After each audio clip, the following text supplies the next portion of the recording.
We would like to welcome, this is probably one of our biggest technical sessions for the year, so thank you all for participating. As you know, the GSTT, every year we're trying to be more innovative, so we would just want to tell you guys about some things we're doing. So we're doing a live stream, so smile, you're on camera. Actually, no, you're not, just Kevin's going to be on camera, but still. We would like you guys to check out our new website. A lot of effort and time has been taken into developing a new GSTT website, and we encourage everybody to keep going, visiting, give us updates, tell us what you like, things that you don't like, things that you want to see. We would also like to tell you guys about our new LinkedIn page. So join us on LinkedIn as well. Join us on Facebook. We have a Facebook events page that you can see all our GSTT events, so that the next event we could see a group just as big as this one. And just a reminder, pay your membership fees. Yeah, we like that as well, when you pay your fees. And yeah, so just check out our new social media. And I'm going to pass on to Leon, who is going to do our bio and introductions.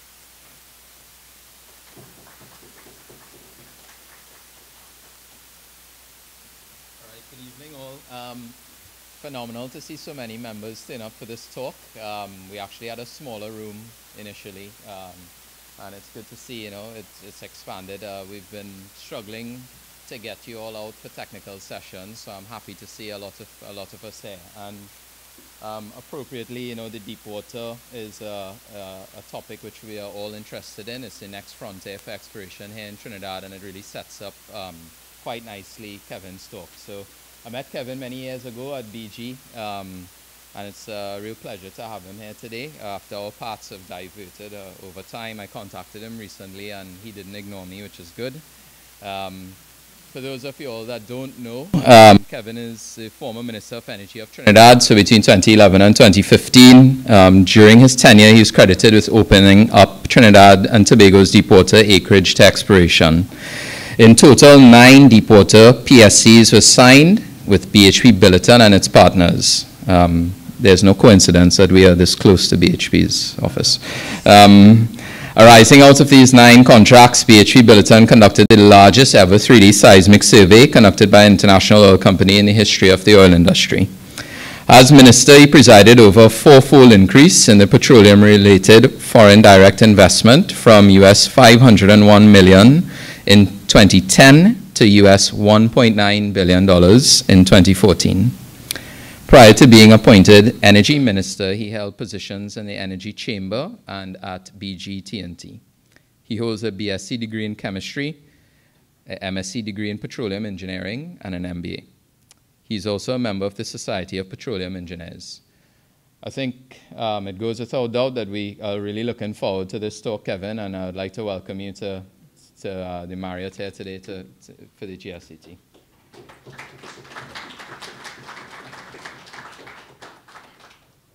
Clicker. Thank you very much, Leon, the chairman for today's proceedings, and members of the Geological Society of Trinidad and Tobago. I think we are streaming live now, and I can tell you that we have people looking at, I'm pretty sure people in Suriname and Guyana are looking on. So, pleasure to be here. As he said, no coincidence, you're right next door to BHP, right? So, this presentation is structured as follows: Deepwater overview, Trinidad and Tobago, because there's a Tobago trough, right? So can't leave Tobago out of deepwater. Guyana, Suriname, conclusion, and a couple easy questions. All hard questions you could ask Clem Ramroop, right? What is this picture? This picture is a picture taken by me from a plane. I was flying into Trinidad, and it was a pretty overcast day, but what you see before you here is not an armada of Navy vessels coming to invade Trinidad. This is what I call the Deepwater apocalypse of 2015 to 2017. So what is happening? Of course, you know what those are. Those are your 9 transocean drill ships that are sort of permanently moored in our Gulf of Paria, and they've been there since 2015.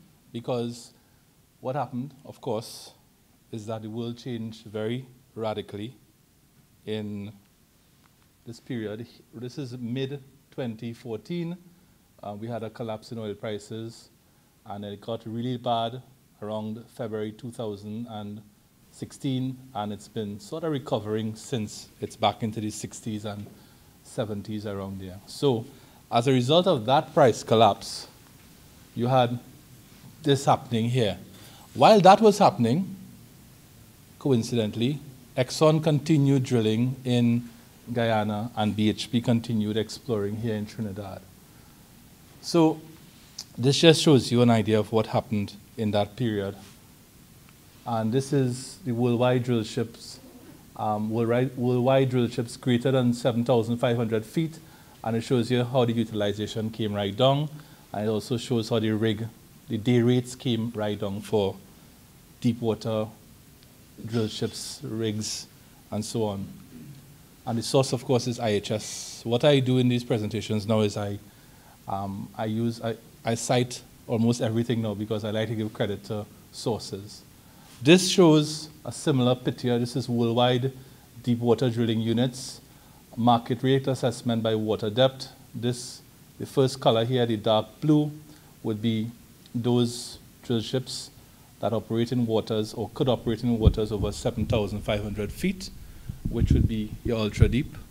And you could see this is the trend. You could see this is mid-2014 around here, and you could see what's happening. So all over the world for the period I would say 2014-ish to 2017, the deep water exploration has been sort of in retreat. And this shows you what happened to Transocean. Transocean, one of the world's leading drill ship companies. This shows you what happened to their share price. This was actually today, it's June 5th. And you can see again from around the middle part of June 2014, in tandem with the price collapse, you can see Transocean share price also collapsing. And latest share price is $12.86 US. And in this period here, it was somewhere in probably the early 40s. So that's a picture and a context of what was happening between 2014, I would say, and 2017. Deepwater exploration, rise, fall, and rise again. So according to various Woodmark reports, for the period 2012 to 2014, there were 510 deepwater exploration wells, and they were drilled in 55 countries. What happened in what I call the apocalypse period, 2015 to 2017, is that, of course, we had a much lower number, 231 deepwater exploration wells that were drilled in 37 countries. But the point is, deepwater exploration in this part of the world, Trinidad and Guyana and Suriname, in that period, continued to tick along. On average, deepwater projects, as we all know, are very expensive. And on average, they need an oil price of US $42 per barrel to break even at, and that's our NPV, net present value, 10. Assuming a 15% internal rate of return, 5 billion barrels of pre-sanctioned deepwater reserves now break even at this price. And this triples to 15 billion barrels of oil equivalent at a higher oil price. So simply what that means is that, and Carla would know, famous economist from Shell, as the price of oil increases, the amount of deepwater reserves that begin to break even and become economic increase. So this report was a late 2017 report, so more reserves would have attained that break-even hurdle. And this again shows a picture of what was happening in the world. This is oil and gas volumes discovered. This is not deep water. This is all volumes discovered in the world for the period 2008 to 2017. And again, you begin to see the collapse in volumes discovered by year.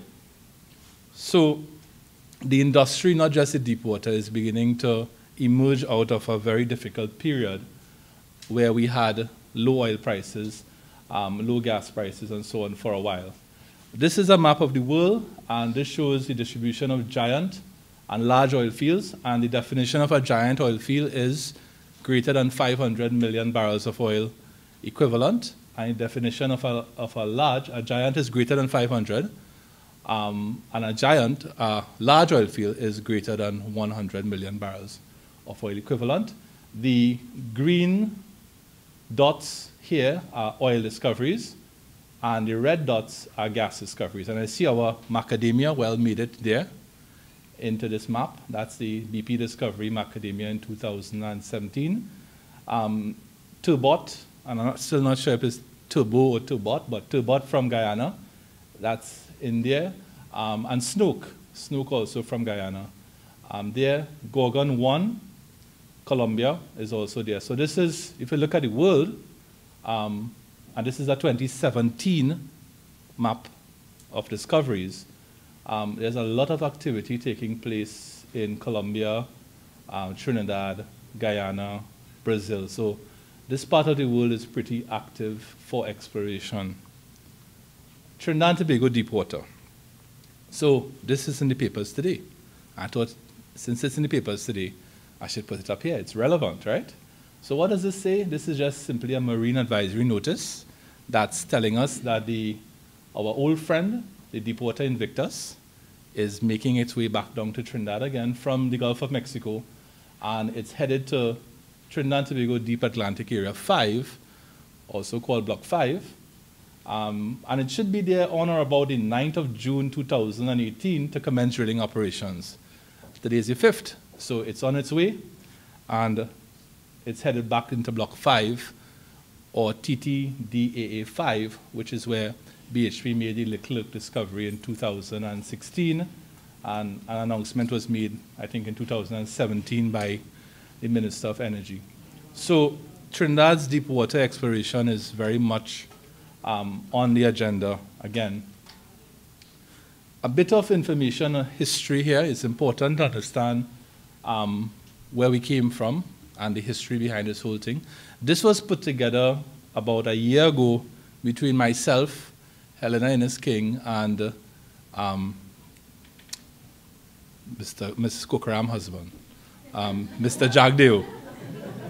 I always forget his first name. What's his first name again? Stephen. I don't know why I keep forgetting Stephen's first name. His name is Mr. Jagdeo. We put this together because between Helena and Stephen, they did quite a lot of work at the ministry on deepwater. So just quickly running through this, 1968, sparsely gridded 2D regional UNDP lines. 1980, a 2D seismic survey was done over deepwater by Western GECO. 1988, the first deepwater bid round was held. At this time, I was in postgraduate in UE, and we were very excited about what was happening here. And that resulted in 4 blocks being awarded. Then there was a drilling campaign between 1999 and 2003, and that campaign proved the existence of a working hydrocarbon system. If you're interested in SPE papers, Jerome Rajnath has a paper on that. He documented this drilling campaign between 1999 and 2003. 2002, Trinidad and Tobago Deep Atlantic Area Survey, a 2D survey was done using the Veritas seismic vessel SR/V New Venture, and it was done with 11 participating multinationals under a multi-client arrangement. 2004, we processed the seismic from the 2002 survey, and that was delivered. And 2006, the ministry launched an ultra-deepwater bid round for 8 blocks. 1 block received a bid, and that was coincidentally for the block where our drill ship is headed to right now, TTDAA 5. And that bid came from Statoil, and Statoil eventually withdrew the offer. And we'll talk about why that bid round went terribly wrong. Between 2007 and 2010, the ministry went back to the drawing board, having experienced this disappointment here in 2006. And they conducted different studies on the deep water and the ultra deep. 2010, there was an ultra deep water bid round. Out of that, there were 2 PSCs awarded, or 2 PSCs were awarded to BP, I believe, out of that bid round. And 1 was awarded out of bid round. 2012, this was now, I'm in the ministry, and we had our ultra deep water bid round where we put out 6 blocks. we got bids on 5 of those 6 blocks. In total, I think we got about 12 or 13 bids. It was probably the most successful deepwater bid round that the country has had since the 1999 bid round, and we got 4 PSCs from that.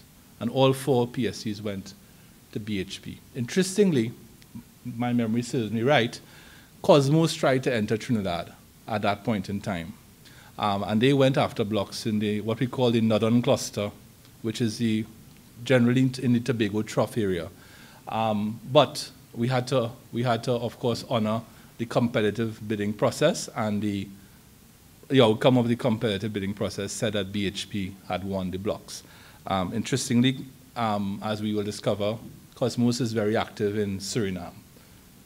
2013, there was another ultra deepwater bid round, and that resulted in 2 PSCs being signed. So this is sort of the summary here. 2010, 11 blocks offered, 5 bids on 3 blocks, 2 PSCs signed. 2012, 6. We decided to have smaller bid rounds, more manageable numbers of blocks. 12 bids on 6 blocks, 4 PSCs signed. 2013, 6 again, 3 bids on 2 blocks, 2 PSCs signed, and of course 1 PSC was signed out of bid round, but related to the 2010. So arising out of these 9 PSCs, right, so this is 2 and 4 is 6, and 2 is 8, and 1 is 9. BHP and partners are contractually committed to drill 8 exploration wells in Trinidad, of which 2 have already been drilled, the Borokit and the Leclerc in 2016. Again, coming back to our timeline here, having signed all those PSCs between 2012 and 2014, BHP then got to work, and they started what they call their mega 3D seismic survey, which was done over 20,199 square kilometers. At the time, it was the record holder for the largest ever 3D seismic survey by an international oil company. There was one survey which was marginally bigger by Pemex, but we say that's an NOC, so we'll take the price for IOCs. Okay, so we say, okay, it's the largest ever by an IOC. But as we go on in this slide back, you will see that we have been eclipsed, right? Because the world of 3D seismic moves very quickly. 2016, 2 exploration wells drilled using the Transocean Deepwater Invictus. 2017, the Leclerc discovery was announced, and we get different ranges depending on who you speak to, but tend to hear 4 to 5 trillion cubic feet of natural gas. 2017, BHP contracts Transocean again for the Invictus for 2 years, part of which is for the Gulf of Mexico and part of which is for Trinidad, right? Mid-2018, which is now, BHP resumes its ultra-deepwater drilling campaign with 3 wells. So this is the map of the Deepwater Seismic that was done by PGS on behalf of BHP between 2014 and 2015. This is 20,199 square kilometers of 3D seismic using 2 ramform vessels, not at the same time, but they alternated. Trinidad's area is 5,300 square kilometers, Trinidad and Tobago. So we could fit Trinidad and Tobago approximately almost 4 times into that big green area on the right.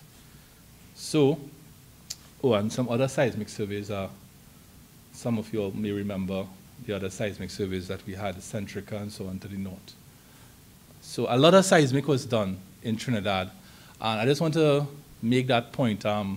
In particular, I'm not sure if it's represented here, but this may be it here, the BP Ocean Bottom Cable Seismic Survey of 2012, and then there was another phase in 2013, has changed the entire understanding of the Columbus Basin and has allowed BP to see much better as a result of the fact that they're now seeing below shallow, what we call shallow pools of gas, which were obscuring their ability to see the subsurface before.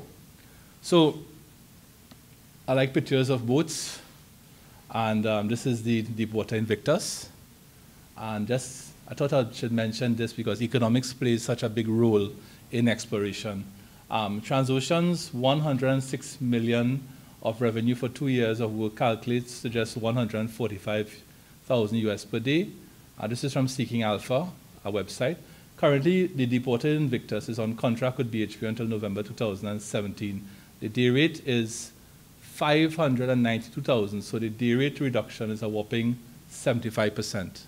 So because of the fact that the drill ship market, there's of course excess supply of drill ships in the world, BHP and its partners in Trinidad are benefiting from a big discount in the day rate for this current campaign as compared to the 2016 campaign that drilled Leclerc and Burkett, which is good for Trinidad because it means that there's less cost to recover when production starts. So this is the Ramform, one of the Ramform vessels, the Atlas, and this again shows the size of the 3D seismic survey that BHP did in Trinidad. This is just a summary of the different blocks with the areas of the blocks and the year the PSC was signed. So we were very active with signing PSCs between 2012 and 2015. And I really want to give some credit to the people at the Ministry of Energy. One of the key people behind a lot of this happening is now the Permanent Secretary, Penny, and other people in the legal department, and the AG's office, the Attorney General's office at the time, were very helpful in getting all these PSCs signed, because these are legal documents. So the Ministry of Energy's in-house estimates for deepwater oil potential are from a low of 2.2 billion barrels to a high of 8.2 billion barrels of oil initially in place. So Trinidad does have deepwater potential, or else BHP wouldn't keep going back into the deepwater. So what were the policy interventions pretty quickly? We reverted to a model PSC where the minister pays the operator's taxes out of his share of profit petroleum, which is the way it works generally everywhere in the world. But around 2005, the Ministry of Energy thought that they would be a bit more adventurous, and they would say that the taxes, the operator should pay his taxes, which then of course made deepwater a lot less attractive.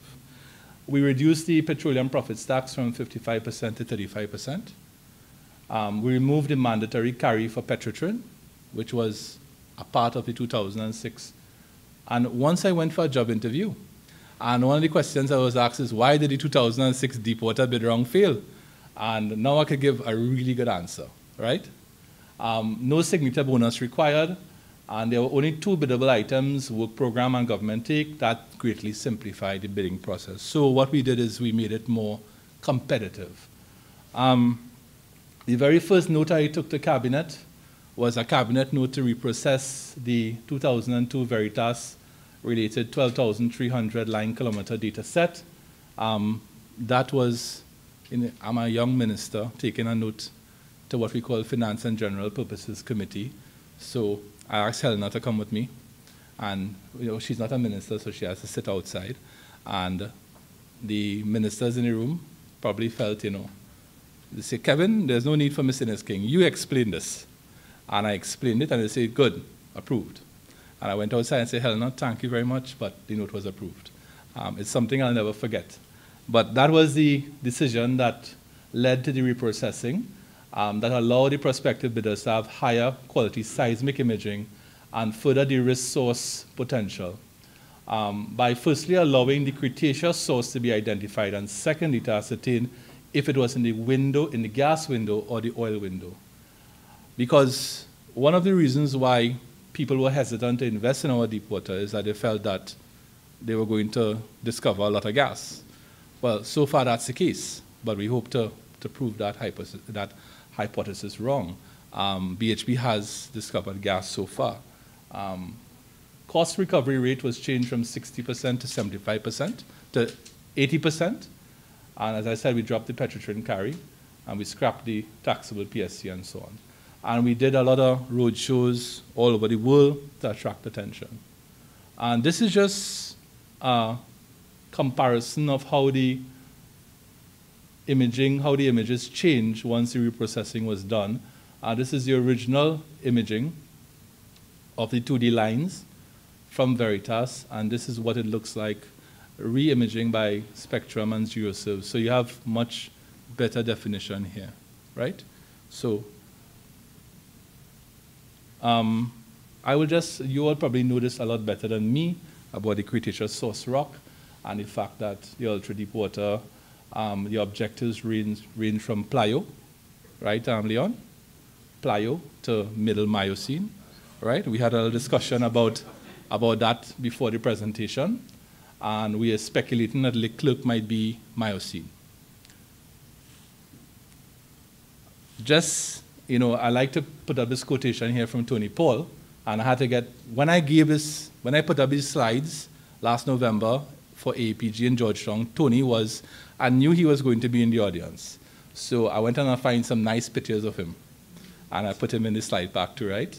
So in the book Oil and Gas and Beyond by Bob Singh and Maguire, on page 232, I made sure I put the page number so nobody can say I'm misquoting Tony. Tony said, TNT stands at the gateway of one of the last unexplored deepwater extensions of a major river delta system in the world. Added to this, it is the one with the most prolific hydrocarbon systems. And he goes on to say, the expectation is that Trinidad and Tobago will discover several oil and gas fields in deep water areas with 3 to 5 giants. That'll be very good for the country's revenue, right? And a few small ones which together have the potential to deliver a country production of as high as 1 million barrels of oil per day. We hope Tony was talking about Trinidad, not Guyana. It sounds a bit like Guyana today, right? So when I look at the deep water in Trinidad as a former minister and as a non-geologist and as somebody who just has an interest in reading stuff like speeches of people like Tony Paul and Krishna Prasad and so on, and having conversations with people like Helena and Clement and so on, I observed that oil has been found in deepwater Gulf of Mexico related to the Mississippi River system. Oil discoveries in the deep water of the west coast of Africa related to the Niger and the Congo River systems. Oil discoveries in the deep water in India, in the KG Basin, the Krishna-Godavari Basin, is a product of the Krishna and Godavari rivers. Oil discoveries in deepwater Brazil is a product of the Amazon River, or some ancient Amazon River. So therefore, is the deepwater of Guyana and Trinidad a product of a depositional environment of the Proto-Orinoco River, and is the same true for Trinidad's deepwater. So just going back to what Tony said, the relationship between river delta systems and deepwater discoveries. So the truth is out there for Trinidad, the X-Files. The truth is out there, and hopefully BHP will finally, well, they've already made a discovery at Leclerc, but hopefully we'll have more success in 2018. And now we move on to Guyana and Suriname. So Guyana and Suriname, of course, 2 countries in South America, divided by a river called the Corentyne River here, and there's a ferry that you could take to cross from Guyana into Suriname. I see our friend Xavier here. I know he's watching. I know he's been out in Suriname having some adventures. This is the Stena Carron, the most successful drill ship in the world right now. This is not the real Stena Carron. This is the Lego Stena Carron. All right, so I went to Stena's office in Georgetown, and I saw that they had this Lego Stena Carron, and I said, you know, could I have a picture of that? Because it will come in handy for a presentation one day. And here it is. So this is the drill ship that's been drilling for Exxon in the Stabroek block for the last 3 years. This is, I then went across to Nobel's office, and I saw that they had a model of the Nobel Bob Douglas. So I said, again, could I have a picture of that? And this is a model of a Nobel Bob Douglas. Not in Lego, but an actual model. This is the ENSCO DS-12, owned by ENSCO, formerly called the Atwood Achiever, and this is what is drilling right now for Cosmos in Suriname. So what is interesting is that with the Invictus coming into Trinidad this month, with 2 drill ships in Guyana drilling and with the ENSCO drilling in Suriname, we now have 4 drill ships working simultaneously in this part of the world. 5 years ago, that was probably something we couldn't conceive of. 4 drill ships working at the same time in these 3 countries. This is a map that shows the region. It shows the Guyana Basin and its sub-basins, the Berbice Mega Incised Valley, which contains Exxon's discoveries. And this terminology, Berbice Mega Incised Valley, was developed by some Repsol geologists with the names Torres and Ramos. So when I heard that, I told Clem, I said, you sure that's not the Spanish football team? Torres and Ramos. And it also contains the Cayenne Subbasin, which is here. And the Cayenne Subbasin is where the Zadeas 1 well discovery was made in the year 2011, which was the first time that was a Tullow discovery in French Guyana in 2011. There was a lot of excitement around that discovery when it was made because it began now to give some traction to what we call the Atlantic Mirror theory. So does Trinidad have a West African geological analog? Question mark. This is just a concession map of Guyana and Suriname that shows the level of activity taking place to our south, with the different players being the major player in Guyana being Exxon, and Suriname, interestingly, has, as we'll see, a lot of activity taking place too. This is a stratigraphic map. Clement Ramrup did some modifications to this, so we wanted to credit him for that. But this comes out of a 2011 AAPG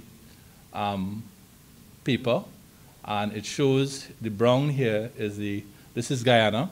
The brown here is what we call the Kanji source rock. And this area here, the light brown here, is where the Liza, Payara, and Turbot reservoirs are located.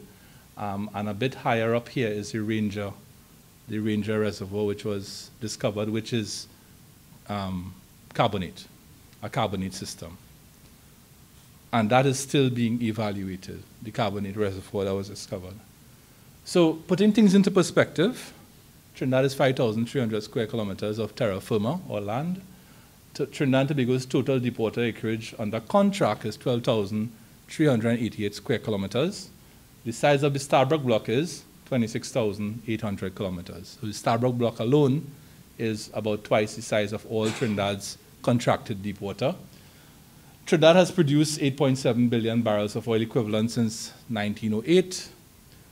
Guyana's recoverable reserve base thus far is 3.2 billion barrels of oil equivalent, and that, of course, will increase because they still have to add Ranger and a couple other finds into that, and they continue to explore.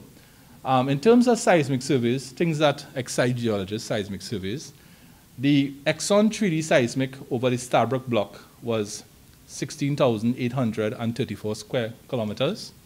It was the largest 3D seismic survey ever done by ExxonMobil. The BHP 3D seismic over Trinidad's deepwater was a bit bigger, 20,199, and that has now since been eclipsed by Analogue's Colombia 3D seismic survey from 2016, which is 30,000 square kilometers. Analogue now has the title of having done the largest 3D seismic survey in history. So putting things into perspective, Guyana's drilled, in Guyana, 22 exploration wells were drilled offshore since the 1970s. In 1974, the most famous of those wells was a well called the Arbore well that was drilled by Shell and was plugged and abandoned. The Stabroek block was awarded to Exxon in 1999. The Jaguar 1 well, just some history, you remember the Jaguar 1 well, drilled in 1999 by Repsol using the Atwood beacon. And it was a well that was supported logistically out of Trinidad.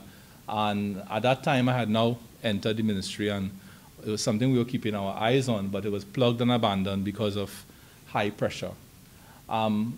Exxon has done 3D seismic over the 3 blocks it has interest in, Stabroek, Kanji, and the Kaito blocks.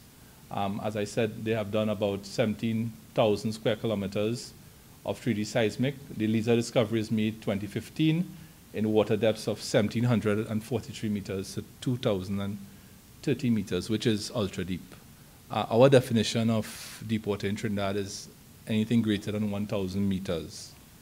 So a final investment decision, FID, for the Liza 1 was made in June 2017, and the cost of the development is $4.4 billion US dollars. Total capex to be spent on the life of the project from 2016 to 2025, according to Woodmark, is $14.5 billion US dollars. Capital expenditure, that's not OPEX, that's just CAPEX. And the first oil is expected in less than 2 years, which is about 22 months from now, March 2020. Recoverable reserves to 3.2 billion. Exxon has drilled 14 wells to date since Liza 1. We tend to lose track of the number of wells they drill and the discoveries, but I believe it's 14, and they're working on the 15th well right now, long tail. And there are 3 phases that are planned to develop this, and the total production from the 3 phases is 2 billion out of the 3.2 billion. So these are the wells that have been drilled by Exxon so far. Only 2 of them have been dry, Skipjack, and the most pretty recent one, Sorobim, was dry. Guyana has 2 petroleum provinces, the Guyana Basin, which is offshore and also is in Suriname, and the Takutu Basin, which is on land. The source rock, of course, is the Kanji Formation, which is Cenomanian and Turonian age. The Liza discovery in 2015 discovered turbidite sandstone reservoirs, late Cretaceous fan play, and encountered over 90 meters of high-quality oil-bearing sandstones. This is just a history, this is just the development of Liza 1, Liza 2. When I say Liza 1, I don't mean the well Liza 1, I mean Liza Phase 1, Liza Phase 2, and the 3rd phase is what they call Pacora Payara. So this is where the figures begin to get mind-boggling. So Liza Phase 1 is 120,000 barrels of oil per day. Using a FPSO, and for the listening audience who may not know what a FPSO is, it's floating production storage offloading vessel. And the development is 8 wells, that's 8 producing wells, 6 gas injector wells, and 3 water wells. And the interesting observation today, I was talking to Clem about this 6 gas injector wells and 3 water wells, is that it's clear that Exxon has reservoir management strategy as a priority from day one. And they're not going to allow decline to set in and then try to catch up thereafter, which is how we've done things in Trinidad for far too long. So they intend to keep production on plateau for as long as possible. Phase 2 is 2023, and that's 220,000 barrels of oil per day. Again, a FPSO, and that's going to be 35 to 40 wells. Phase 3, so the 3rd phase is the Pacora Payara phase. That's between 24 and 2025, and that's about 120,000 barrels of oil per day, again using FPSO. So we think that by 2025, Guyana should have a production ranging between 460,000 barrels of oil and 500,000 barrels of oil, and the total amount of wells that would be drilled would be at least 57 wells, developmental wells.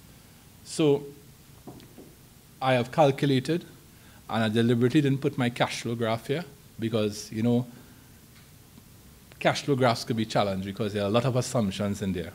And I didn't want to have to go through like the next 2 weeks on social media trying to answer questions, right, about how I arrived at these numbers. So I'll just simply say that the revenue for Guyana from 2025 onward is approximately about 4.5 billion US dollars per year from 50% share of profit petroleum and 2% royalty. This figure, I was happy with the figure I saw from Rystad, because Rystad, they assumed 600,000 barrels of oil per day, and they said that Guyana should be getting about a little over 5 billion per year. So this was assuming 500,000. So I think we're in the same region. I assumed a $65 oil price for this, which is, I am told, a high oil price for that decade, given what's going to be happening in the United States in the next couple of years with shale oil. I thought I would just throw this up because I am told by Schlumberger that this pit here became very famous in the Schlumberger world. I was in Georgetown and I was going for lunch and I saw this sign and I said, look at that. And I put on Facebook, sign of the times, Schlumberger office in Guyana, right? And of course, this office also houses Tullow, but Schlumberger got in there first and they put up that sign. So the Tullow sign is very small, right? You know, much to the dismay of Tullow. Suriname is sort of like the mystery of all three. And Suriname, we know a lot about Guyana, but we tend to know less about Suriname. But Suriname has been, you know, producing oil for a while, and their production in 2016 was 16,300 barrels of oil per day. So when you tell people Suriname has oil production already, they, you know, people who don't know the industry seem surprised. And then you go on to tell them, well, they also have a refinery, and its capacity is 15,000 barrels of oil per day, and it actually produces ultra-low sulfur diesel, which is great. The onshore Kanji formation in Suriname has produced 109 million barrels of crude oil from the Paleocene and Eocene reservoirs over the last 35 years. And the offshore, however, remains largely underexplored. And Statsoli reports that 26 exploration wells have been drilled over 130,000 square kilometer area, and only 14 of those wells have been drilled in water depths beyond 20 meters. So Statsoli is actually breaking the exploration into two sections, one deep water and one near shore, right? Suriname's geology is, just like Guyana, is analogous to West Africa. In the late Cretaceous, the South American and African plates started to drift apart, as we saw from the video Heasley has put up on LinkedIn. The subsidence that followed resulted in the formation of the current-day Guyana Basin. The opening of the Atlantic was also accompanied by transform faulting in this section of the South American coast. In talking to Clem today, Clem was of the view that the Guyana Basin, that majority of what is the Guyana Basin is actually in Guyana, and not much of it, well, the majority is in Guyana, and Suriname didn't get the majority of it. It's similar to what Leon and I were discussing about Tanzania and Mozambique, and which country has gotten has more reserves. So it seems that most of the Guyana Basin is in Guyana. The petroleum systems in Suriname are Kanje, Saramacca, potential Jurassic petroleum systems, and potential tertiary petroleum systems. This is a breakdown of, and this information was all over the place. And I had to like get it all into one chart. This took some time. But it shows the blocks from block 42 all the way down to block 61. And it shows you the diversity of companies that are involved in Suriname. And what is highlighted in yellow are wells that are currently being drilled and wells that are to be drilled. So right now, Cosmos and Chevron in block 45, they are drilling this well called the Anapai well, Anapai 1A, using the ENSCO drill ship that we spoke about. Later this year, Cosmos will go into block 42 and drill another well in late 2018. And next year, Apache and its partners will be drilling one well, and Apache again will be drilling next year. So Suriname is very active with exploration. This shows the 4 wells to be drilled in Suriname. This is sort of the land, this is the coastline here, and this sort of shows you that nearshore shallow area which Statsoli is going to be exploring. And every little rig here is one of those wells that will be drilled either now or later this year or next year. So there's activities in Suriname. I tried to get some volume data for what Suriname could look like, and I came up with this from Woodmark. And these are just Woodmark's assumptions. Forecast wells, 14 in the Cretaceous Tertiary, 6 in the Cretaceous Tertiary shelf, 20 in total. So this is deep water and this is shelf. Success rates 36%, which is the success rate for deep water in 2017, according to Woodmark. And so they just took the global success rate and they applied it to Suriname. Cretaceous, tertiary shelf 50%. So they've risked it and they've come up with 5 discoveries here and 3 discoveries here. And that translates to 1,550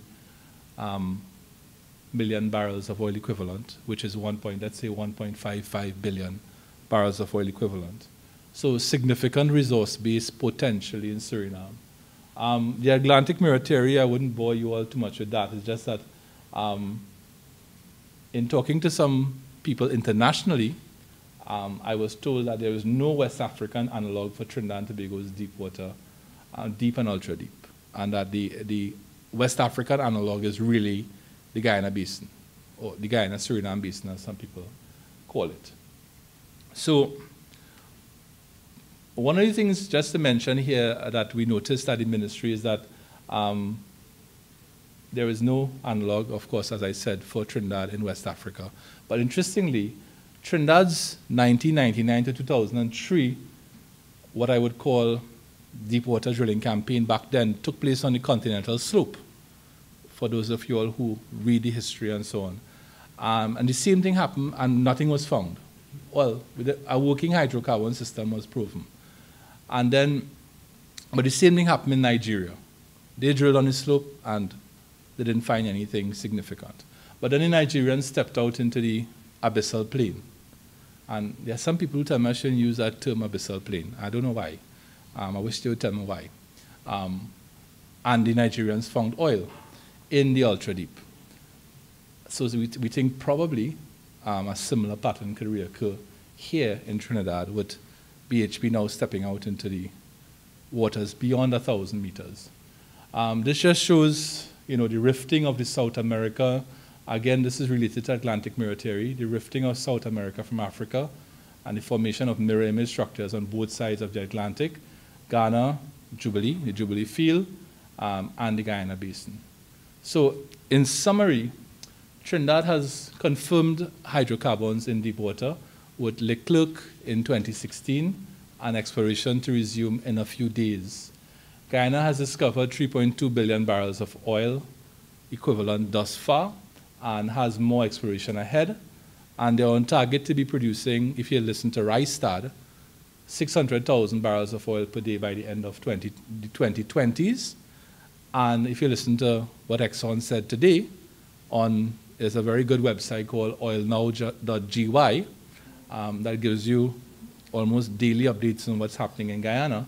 What Exxon said today is that they're looking at 500,000 by the middle part of the next decade. So either number is huge, 600,000 by 2030 or 500,000 by 2025. Either number is huge, and it translates into quite a lot of revenue.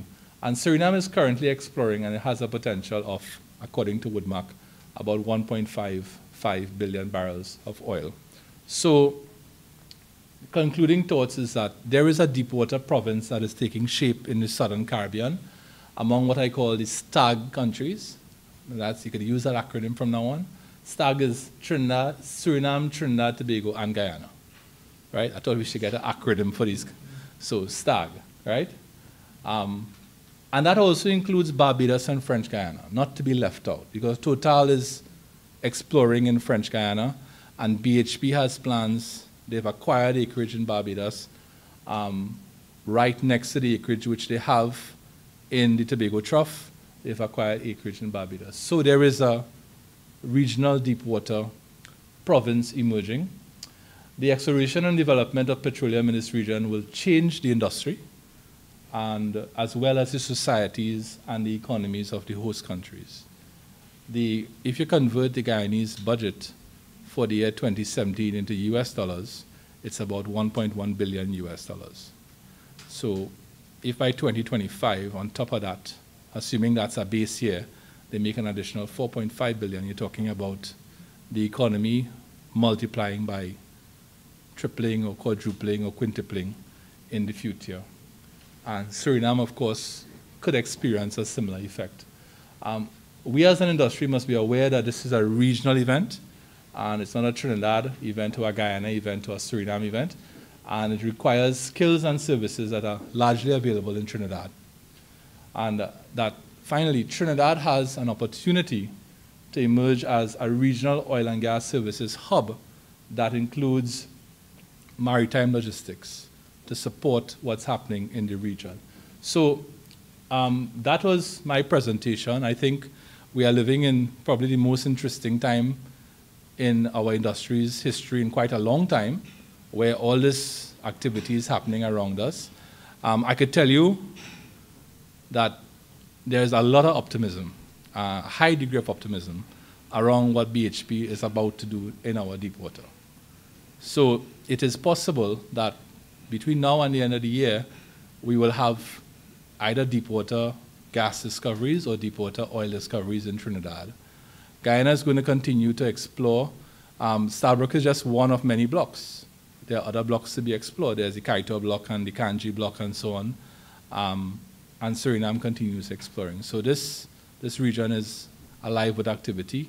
And in that entire context, there is a huge amount of opportunity for geologists, petroleum engineers, people involved in the maritime services and so on. So thank you very much, and over to the, should we take some questions? Or no hard questions are for Clem and for people like Kim and any other bright people in the room? Many. Like the last sentence there, because of the regional setting, the Guyana port, I was expanded a few years ago when The what? the Guyana port. Right, yeah. Which you commissioned a couple of years ago. Yeah. To have a phase 2 which is huge and larger than phase 1. Will you be able to convince your colleagues? Well, what happened is that phase 1 was completed in late 2014, and phase 2 should have started almost right away. But you know what happened in 2014 to the oil price? The oil price started to fall. So a decision was taken to push phase 2 out a bit. And then, of course, in 2015, the government changed. My understanding is that phase 2 is still on the agenda. But the NEC might be looking to do it in a different way with a public-private partnership, which is fine. But whatever happens, whatever they do, phase 2 has to happen. Because without Guyana phase 2, we can't service everything that is happening to our south. But even without Guyana phase 2, as you know, Chaguaramas is very much a part of what's happening in Guyana and Suriname, as is Labidco. But I agree with you, phase 2 is very important, and without it, we can't really play in Guyana and Suriname.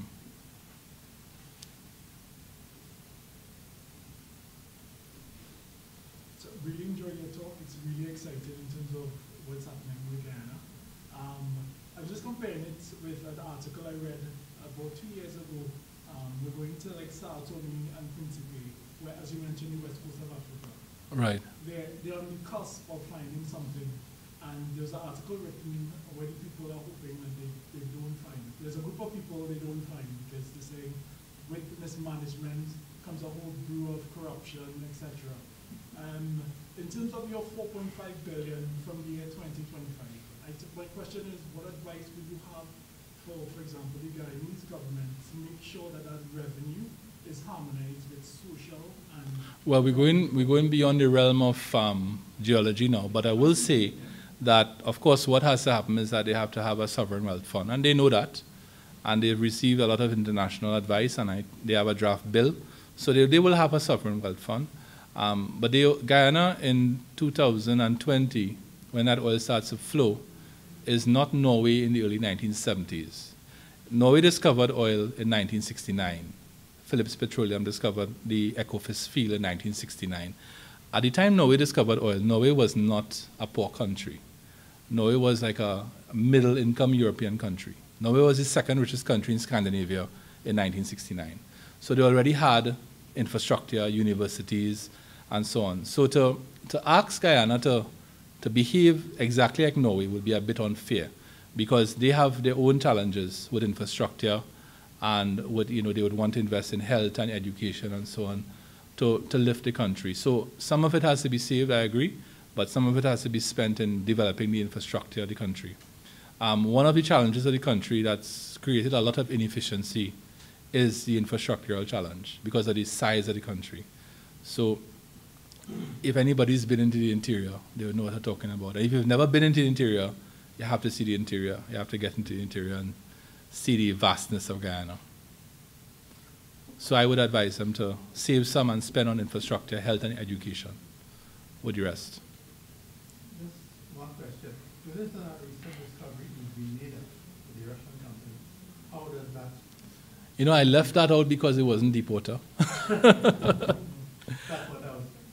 What we know is that a Russian company called Global Petroleum Corporation, GPC, they've discovered a natural gas, they've made a natural gas find. We know very little.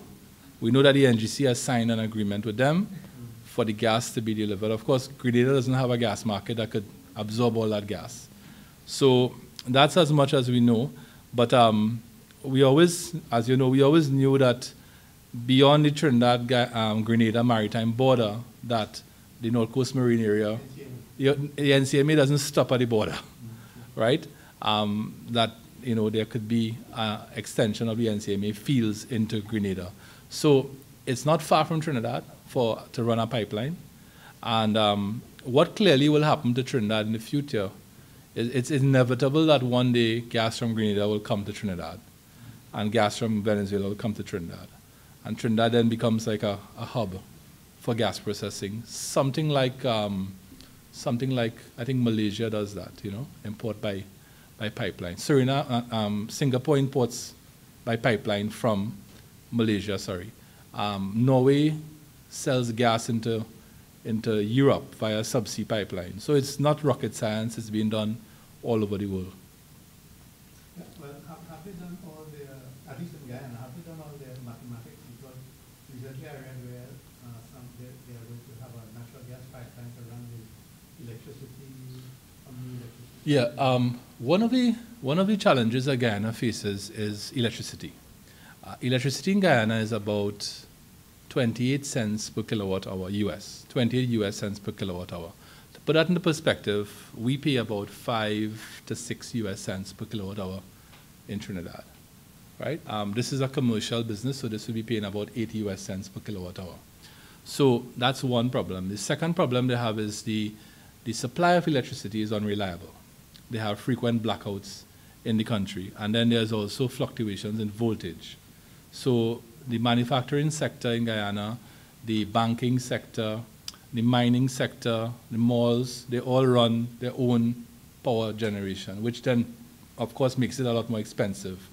So Exxon has committed to land a gas pipeline and to deliver what would be about 40 to 50 million cubic feet of gas per day, which would be enough to run a simple cycle power station that I'm told could do something like about 150 plus megawatts, which would solve the problem that they have with generation, but then they still have a problem with transmission and distribution and so on. But it certainly beats 28 cents, I would say 25 to 28 cents per kilowatt hour. I have a question on, you know, it's striking how the Exxon legal development has those injectors and those the gas and the water. And I was thinking about why Trinidad, what would it take to have something like that in terms of better reservoir management? Is it through the PSC, and are we thinking about that in the ministry? Well, I'm not in the ministry anymore.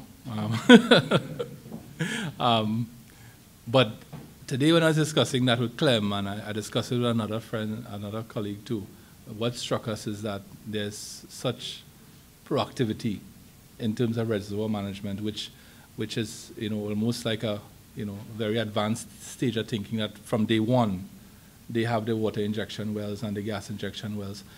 In fact, the FPSO is going to be doing something like, I'm told, close to 200 million cubic feet of gas per day, associated gas, some of which will go to the shore for power generation, but the majority is re-injected, and they're also using the gas for the generators on the FPSO. So it's really an oil with associated gas. But I take your point that, you know, in the future, that is something that should be built into PSCs. What we tend to have here is people trying to draw down as, you know, quickly as possible and quick decline rates, you know. Kevin, I presume that China would have a local content policy as well. Yeah, actually, Tony was involved in the drafting of that policy. I think it's a draft, and it's been moving around for comment right now. What I'm thinking is, how would that affect Trinidadians going to move there in the short term and the short term? But the CSLE, but well, again, a lot of times people saying Guyanese are what Trinidadians there. Yeah. Well, we have a Guyanese audience looking on too, by the way. We have a Guyanese, but I will say that, of course, in the early years of the industry, there would be need for skills to come in from outside, while the Guyanese people ramp up their skill sets, and while they develop their own service companies and so on. So, but there is an opportunity, I think, because this is a huge amount of oil. And even if you look at it from a population point of view, Guyana, on a per capita basis, oil production on a per capita basis, if you take the production divided by the population, it's going to be one of 3 countries in the world that has the highest oil production per capita. The other 2 are Qatar and Kuwait. So it's Qatar, Kuwait, and Guyana may eventually leap those 2. So it's a huge business. Stabroek is putting on a mud plant in Guyana right now. And I met some other people who are interested in putting on a mud plant. So I said to them, but somebody put on a mud plant here already? I mean, why? They say, listen, 500,000 barrels of oil, they need plenty more mud than that, right? So it's a big industry, and obviously the skills and the services to support that industry currently don't exist in Guyana. Over time, just like we did, they will build it up, but there would be an interregnum where we could play a role. And it's happening already, as you know, a lot of Trinidadian companies are supporting. In fact, what's been happening thus far is largely, is to some extent supported out of Chaguaramas and out of Labidco.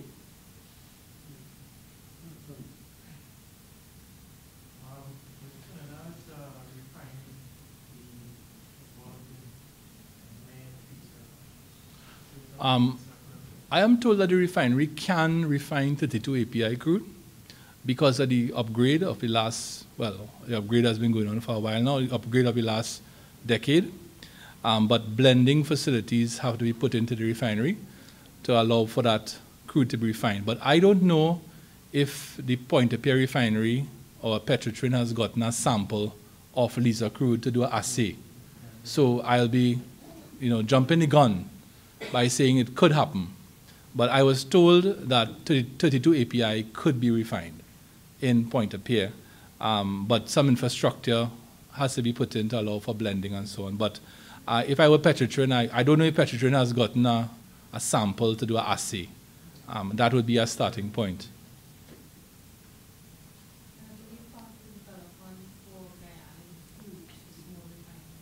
Yeah, there is a proposal from a private group in Guyana to build a modular refinery in the country. Yeah.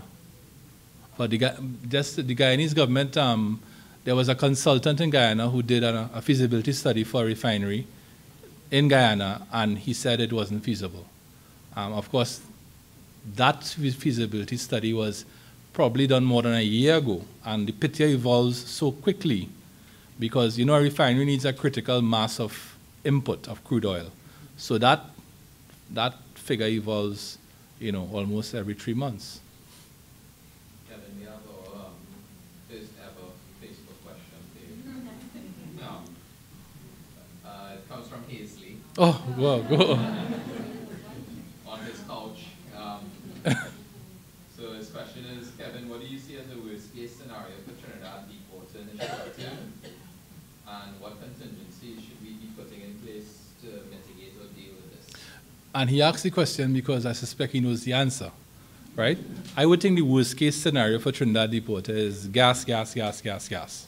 that we keep finding gas in deep water, which, if you read BHP's comments on deep water in Upstream magazine, BHP, when I was minister, BHP was heavily leaning towards oil.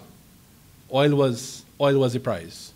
I've read an article in Upstream quoting BHP that's saying, you know what, gas might be something we're looking for too in Trinidad. So BHP seems to have been balancing a bit now and looking. So the worst case scenario is that we discover a lot of gas in deep water in Trinidad. In that case, then how do we monetize gas, which is 125 kilometers from the shore? And the only way to do that is pipelines tend to be very expensive. There's one developmental, Ayasha Nikki wrote a paper on a potential development strategy using a semi-sub in between the deep water fields and the shore, and running the pipeline into the semi-sub, and then running the pipeline again to shore and using the semi-sub to process the gas and so on. And then floating LNG is an evolving technology. Your company is the pioneer of floating LNG in the world. So the problem is, the worst case scenario is you find a lot of gas and you have a difficulty in developing that gas. Running a pipeline to shore, very expensive. And then what will the cost of the gas, the price of the gas be? You know, but we live in hope that there's oil out there with the gas, because for the gas, if the gas were to get some liquid, it changes the economics of developing the gas, because then you get the value from the liquids too. So let's assume, you know, a better scenario would be to get wet gas, so we could sell the condensate. So just a bit of a challenge on that comment.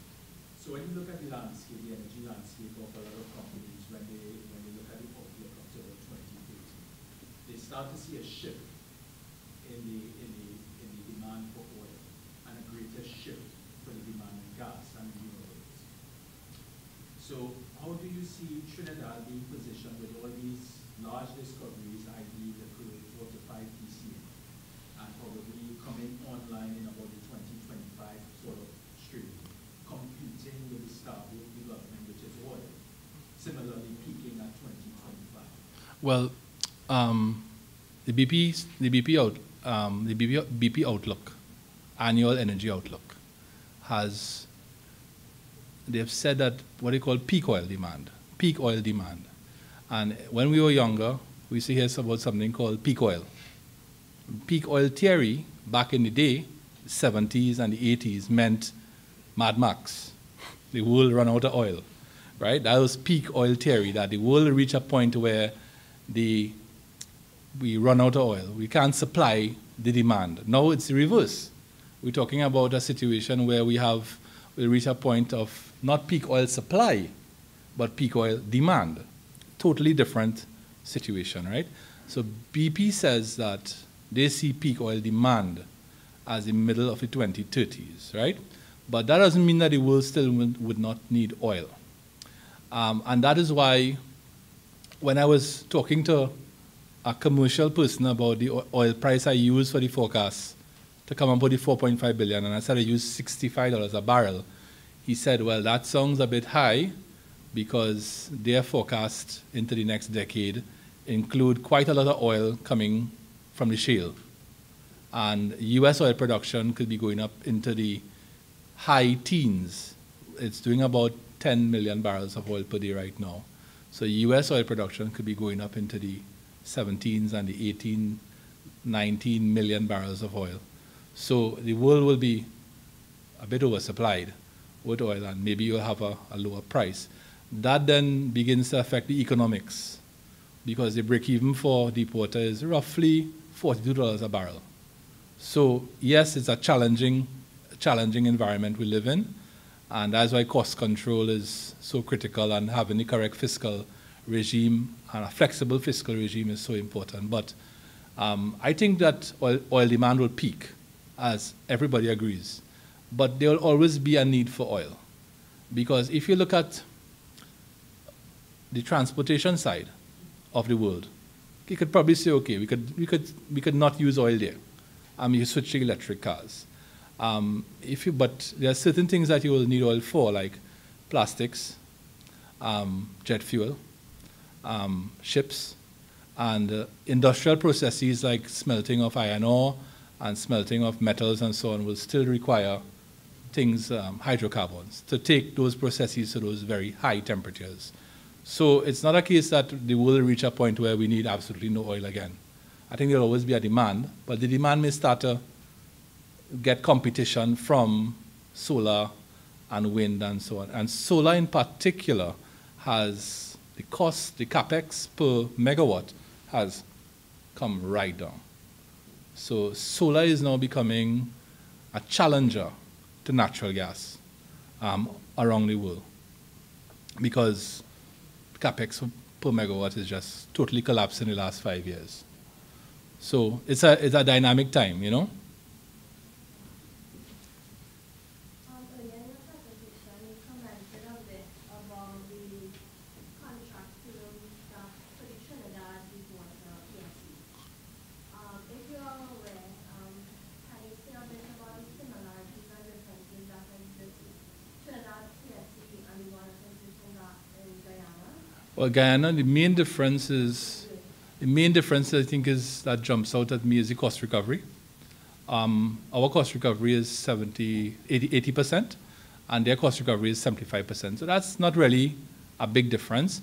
Their profit split is 50-50. Our profit splits, and that's a straight 50-50. Our production sharing contracts have matrices in them. Anybody who has opened up a production sharing contract, there is a matrix in our production sharing contract. And one axis is price, and the other axis is production. So depending on where you are with price and production, the government take changes. So the way the PSCs are designed in Trinidad is that at times of high oil prices and high production, or high gas production, or high gas prices, government take goes up. In the case of the Guyanese PSC, and this is public information, it's a fixed 50%. So assume oil prices were to go up to $110 a barrel. That 50% in Guyana stays as is. So there's been a lot of talk, there's been a lot of debate about this production sharing agreement. They call it a PSA, right? We call the PSA in Trinidad is the Public Services Association, Watson Duke, right? We call it a PSC. So essentially, there's been a lot of debate on, could Guyana have gotten a better deal, or could Guyana have gotten a worse deal? There is a school of thought that this is a green field. This is a brand new province, a frontier province. Trinidad, yes, our deep water is new, but it's a deep water province with a mature province right behind it. So the risk profile in Trinidad is different from the risk profile in Guyana. I have to put that on the table, right? But that's the main difference, Gabriel. They have a fixed profit split, 50-50, and our profit split varies according to price and production. Also, in Guyana, and this is a similarity, the operators' taxes, the company's taxes, are paid out of the minister's share of profit petroleum. And that also obtains here in Trinidad and Tobago. Their royalty rate is 2%. Our royalty rates have been changed now to 12.5%. But I'm yet to see how that will be implemented for production sharing contracts. I understand how it could be implemented for E&P licenses, but I'm not sure how the ministry plans to implement that for production sharing contracts. So those are the main differences.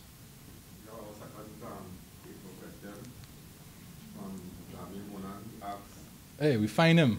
Are the right incentives in place for deep water gas to compete with shallow water gas? Well, deep water gas will find it very difficult to compete with shallow water gas, regardless of production sharing contract and the fiscal regime and so on. All the 9 PSCs that were signed take into consideration the probability that we could find gas. And not just oil. So yes, the flexibility is there in the PSCs that we signed for natural gas discoveries. But I would say that, you know, at the time, the entire focus of the ministry and BHP at the time was that, you know, out there is oil. And of course, oil is the prize that we're going after. Now it looks like we're going to end up with either gas or a mixture of oil and gas. But there's no way that deepwater gas could ever be competitive with shallow. And even our shallow and average depth water gas is becoming more and more expensive, as we all know. Kevin, since now that when we did sign those PSCs, we did give an incentive for the PPT to be lowered from 50% for the shallow water, and now it's 35%. Is it now that the cost of the of drilling these deepwater wells has come down so much? Has it over-incentivized the IOCs and then to the detriment of the government? Because now we're only taking the incentive. Well, regardless of what the PPT is, the government take remains the same, because the PPT is a subset of, the PPT comes out of the minister's share of profit petroleum. Right. So, the profit share is accordance to cover those taxes. yeah, and the profit, the minister's share of profit petroleum should be enough to cover the company's taxes at any point in time. As we know, we used to work that out back in the day and so on. I mean, at the point the PSCs was signed, we couldn't foresee what the world would look like in 2018 and so on. But I would say that the flexibility has been built into the production sharing contract. I think that falling rig rates, as we have now, is a good thing for the country, because it means that the cost pool, the capex pool, will be unwound a lot faster. In Guyana, if I draw the graph of the cash flow for the country for you, it's exponential. And for the first 4 years, the country is getting something like about 300 to 350 million US dollars. And then once the cost is, most of the cost, as Carla knows, is unwound, then the share of profit increases. So the big kick in revenue happens around 2025. Do you know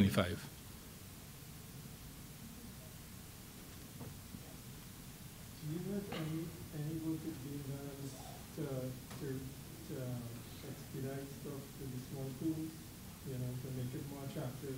In Trinidad? In Trinidad. Well, you know, our De Novo is out there drilling in 1A right now, and they expect production in September of this year. I don't know, I keep hearing that the ministry wants to have a special fiscal regime to incentivize small pools of gas. The gas master plan said that there was I can't remember the exact number, but when you add up all the small pools, it came up to a couple trillion cubic feet of gas.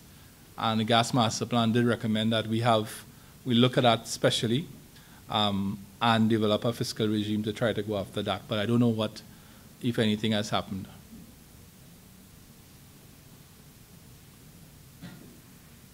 We'll do one last question and then we'll wrap up. More fiscal questions from the geologists. No, this is about the Guyana and Suriname. Oh gosh, Dr. Clem.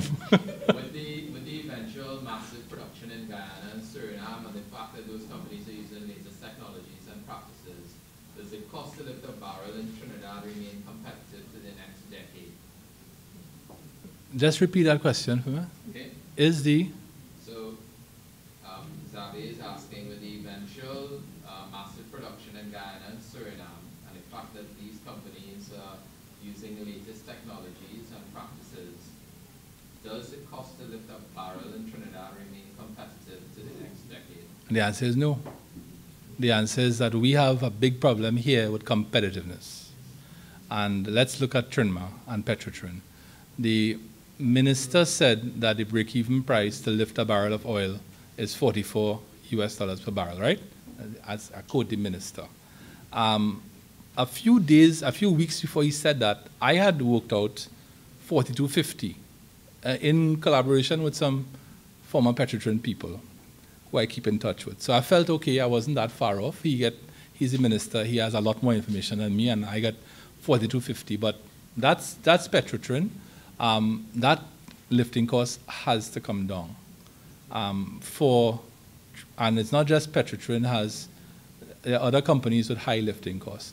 EOG Resources has demonstrated to this country that you could run a lean, mean, simple operation and produce quite a lot of natural gas. EOG Resources is right now, depending on the month you look at, they may be the second largest producer of gas in the country from time to time. They're now doing about about 500 million cubic feet of gas per day. And they run a pretty simple operation compared to other people who do probably that same amount of, I'm not calling names, that same volume of gas and have, a lot more people and employees and so on. So I think we have to look at competitiveness and reducing cost and so on. And certainly, Xavier's, it's a good question. Yes, we run the risk of becoming less and less competitive. We have a problem with a lot of challenges, especially around the Petrotrin environment, and that clause in the collective agreement, and this has been streamed live, so people might be hearing, and they say, listen, he criticizing the workers and so on. But the clause that mandates that contractors pay union rates, I mean, you talk to every single contractor and they'll tell you that has really been a big blow to them and to their competitiveness, right? So those are some of the things that we have to look at if we have to remain competitive going forward. We lost the Angeline platform for many reasons. One of which is that the entire competitive landscape around TOFCO began to, it changed. And now the platform is being built in Altamira in Mexico, where you probably have a lot more productivity. It's a bigger yard, and you probably have probably no industrial relations issues taking place in Altamira, Mexico. So we have to take stock of these things because Mexico will continue to pull platforms away from us. Guyana is doing their own thing, and we need to begin to change to become more competitive.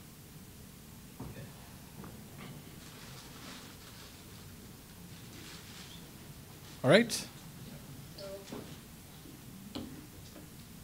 on behalf of the GSTT, we really like Thank to thank you for having our talk. It's one of our biggest talks here, so we have a token. Thank you. All right. So